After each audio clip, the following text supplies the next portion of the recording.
I, female 32, gave birth to my son 5 weeks ago. My husband's mom has been camping in the living room ever since, inviting people over, making a mess in the house, etc. I said nothing because if I opened my mouth, my husband would start scolding me, saying his mom was there to help and I should be grateful. So what I did was ignore her and focus on my son. I handle feeding, diaper change, cleaning, and wiping. I only get a few hours of sleep, so my husband's mom isn't really helping with the baby. But I thought to myself, well, at least she cooks for us. Last night I was in the bedroom, breastfeeding my son. I knew I was late for dinner, but I thought my husband and his mom had saved a plate for me. Once I got done with my son, I walked out of the room and saw my husband and his mom sitting watching TV.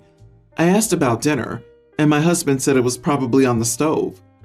As I walked towards the kitchen, his mom loudly said she hadn't saved me any food. I was absolutely shocked. I asked her why, and she simply said, well, we didn't see you at the dinner table, so I thought you weren't hungry. Finally, I lost it and yelled that I was feeding my son. Of course I was hungry, and I was actually starving. She shrugged her shoulders and said that it wasn't her fault I didn't show up for dinner, but she knew darn well that I was with my son and hadn't eaten a thing in hours. My husband asked me not to raise my voice at his mom, but I told him that he saw what happened and didn't think about me being hungry and needing food. He lashed out, asking what I wanted him to do, and I said, I don't know, maybe save some food for me. She defended him, saying it was selfish of me to scold him for eating his dinner after working long hours at the department.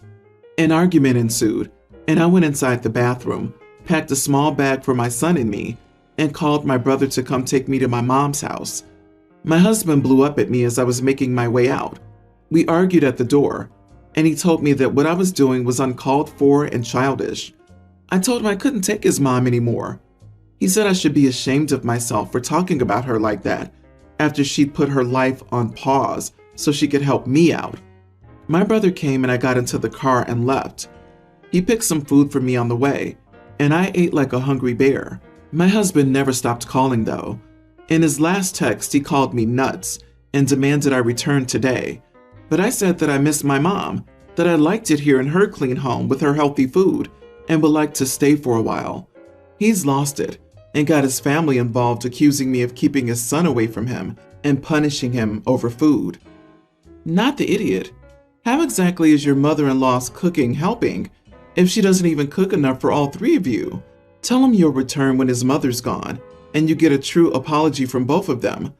Otherwise, leave your son with your mother and go get the rest of your things. A man that doesn't even ensure that his breastfeeding wife eats isn't worth staying with. What a piece of work. Both of them. I can't imagine a woman alive who isn't aware that a breastfeeding new mother would be hungry. You weren't at dinner? What the heck? I would be throwing crap at that point. Get the support you and your child need. This made my blood boil. You have a husband problem, not a mother-in-law problem. You married a mama's boy. The last thing you need after having a baby is an inconsiderate house guest that makes a mess and invites people over. Oh, but at least she cooks for us. She cooks for her son. His mom is taking care of her baby. Nothing she's done has been a benefit to you. Stay where you are. It would help if you had support right now, not someone stressing you out. OP, unfortunately, it seems like he doesn't want to be a parent and a partner. He wants to be coddled like a child. I would consider all your options because at this point, he's neglecting you and his child. And if this behavior doesn't change, it will become abusive. The fact that he doesn't see it as a huge red flag. He's not being supportive and is actively undermining you. I'd seriously divorce him. He can work and pay child support since he feels that's all he needs to contribute. My fiance and I just got engaged a few months ago, and she's been trying to fit into the house and make some new decorating changes. I talked to my kids before this, and they said that they were fine with it as long as it's not their room or their bathrooms. I let my kids do whatever they wanted with their space. Like, before we moved into this house, they could paint how they wanted. They picked out their beds, decorations, rooms, all of it. My kids enjoy getting to decorate the room. I told my fiance this was off limits. My fiance, however, has been trying to fix their rooms and gets mad when I say no.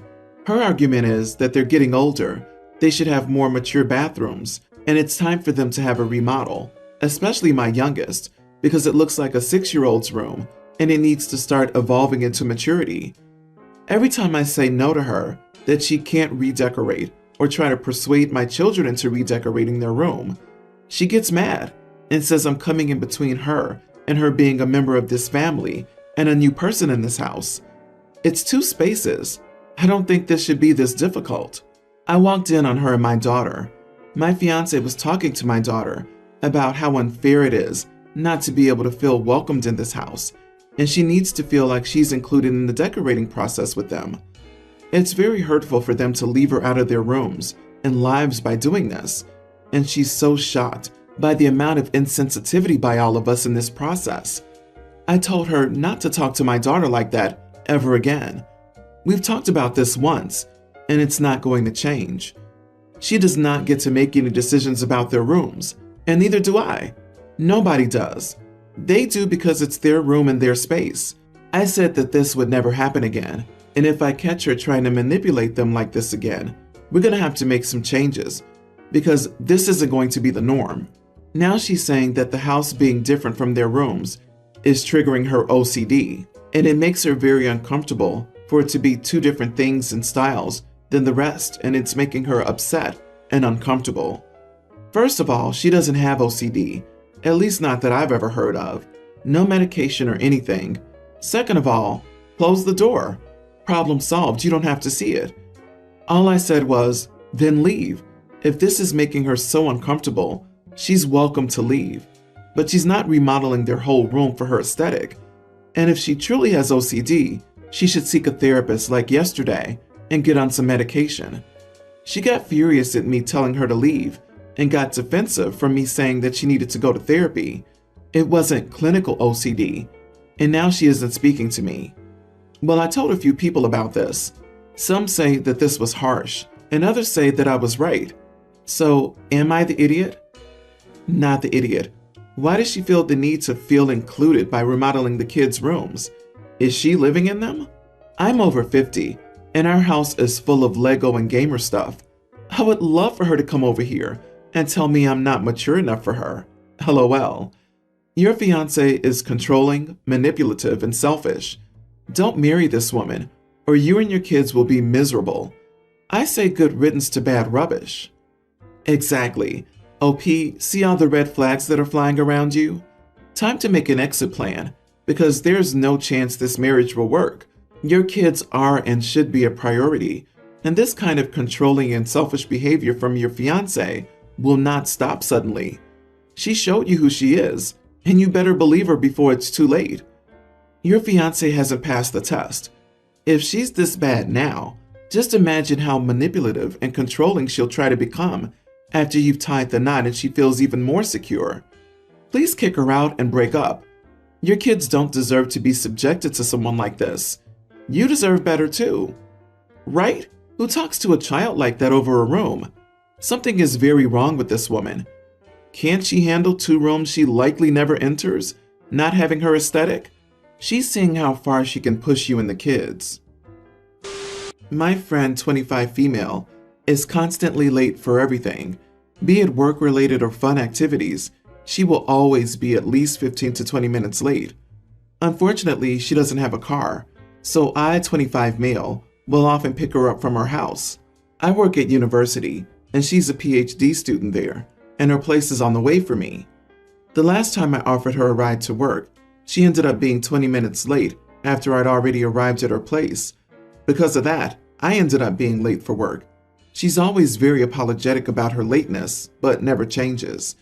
This week, she was supposed to give a seminar at the university, which is a crucial part of her PhD program. She asked me if I could give her a ride to work that day. I told her sure, but I was picking her up at 8 a.m., and she must be there precisely at 8 a.m., not a minute later. She chuckled, but I told her I wasn't joking, and she promised she would be there. The morning of her seminar, I drove to her place and got there at 7:55 and texted her that I was there, and she told me she'd be out in just a minute. At 8 o'clock, there was no indication that she'd be coming out, and she didn't text anything. So at 8:01, I drove off. At around 8:20, she called me, asking where I was. I told her I was at work, and that I wasn't joking when I told her that she had to be ready that minute. She started screaming and crying over the phone, and told me that she was having a hard time that morning and couldn't be ready at 8 a.m. She then begged me to come back to pick her up, as her seminar was at 9 a.m. and she needed to be at the school before then. I could have done it quickly enough to pick her up and drop her off without affecting my work, but I decided I didn't want to do that and told her I wouldn't. She was crying and hyperventilating at that point. She said she'd promised never to be late for anything else again, and reemphasized that this seminar was crucial for her PhD and that she absolutely could not miss it without severe consequences. I responded, "Oh well," and hung up. I then went about my day at work normally.